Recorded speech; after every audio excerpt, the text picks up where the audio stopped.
ओम नमः शिवाय।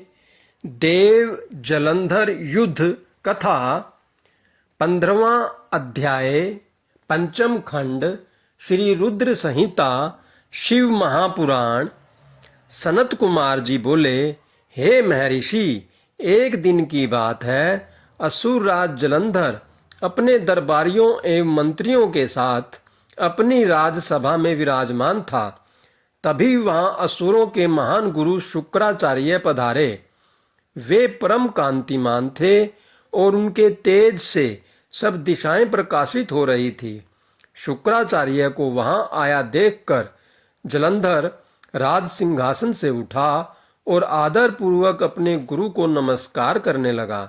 तत्पश्चात उन्हें सुयोग्य दिव्य आसन पर बिठाया। फिर उसने भी अपना आसन ग्रहण किया। अपने गुरु की यथा योग्य सेवा करने के उपरांत जलंधर ने शुक्राचार्य से प्रश्न किया कि गुरुजी, राहु का सिर किसने काटा था? इसके बारे में आप मुझे सविस्तार बताइए। शुक्राचार्य ने अपने शिष्य सागर पुत्र जलंधर के प्रश्न का उत्तर देना आरंभ किया। वे बोले, एक बार देवताओं और असुरों ने मिलकर सागर के गर्भ में छिपे अनमोल रत्नों को निकालने के लिए सागर मंथन करने के विषय में सोचा।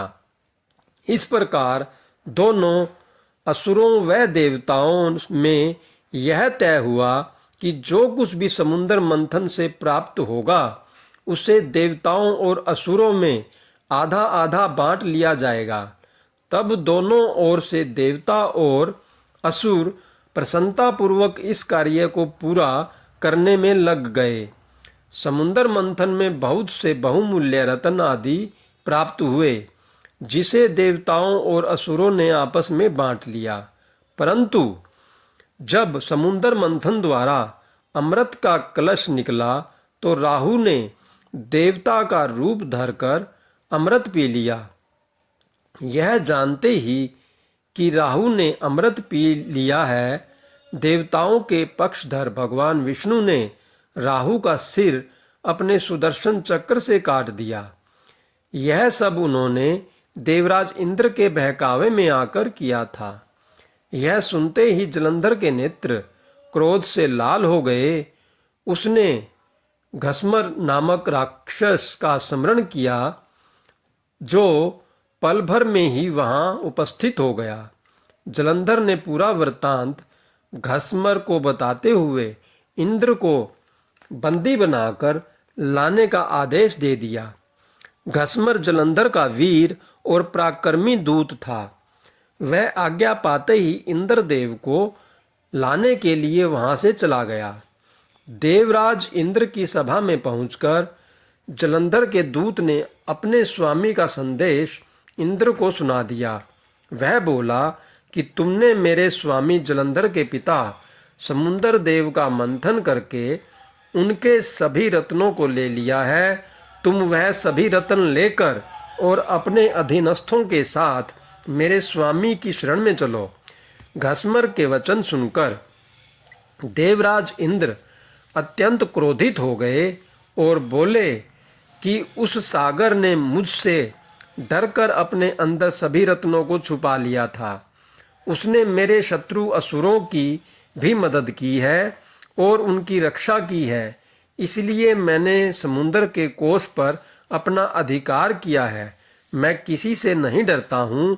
जाकर अपने स्वामी को बता दो कि हिम्मत है तो इंद्र के सामने आकर दिखाओ। देवराज इंद्र के ऐसे वचन सुनकर जलंधर का घस्मर नामक दूत वापिस लौट गया। उसने अपने स्वामी जलंधर को इंद्र के कथन से अवगत कराया। यह सुनकर जलंधर के क्रोध की कोई सीमा न रही और उसने देवलोक पर तुरंत चढ़ाई कर दी।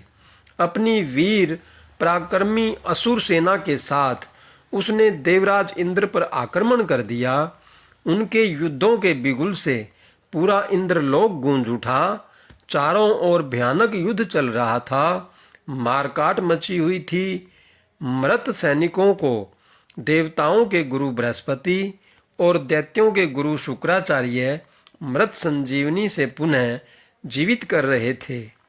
जब किसी भी प्रकार से उन्हें युद्ध में विजय नहीं मिली रही थी, तो जलंधर ने अपने गुरु शुक्राचार्य से प्रश्न किया कि हे गुरुदेव, मैं रोज युद्ध में देवताओं के अनेक सैनिकों को मार गिराता हूँ, फिर भी देव सेना किसी भी तरह कम नहीं हो रही है।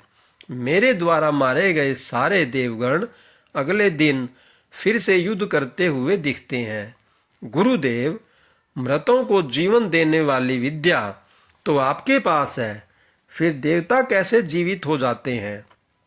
तब शुक्राचार्य ने जलंधर को बताया कि द्रोणगिरी पर्वत पर अनमोल औषधि है जो देवताओं की रक्षा कर रही है।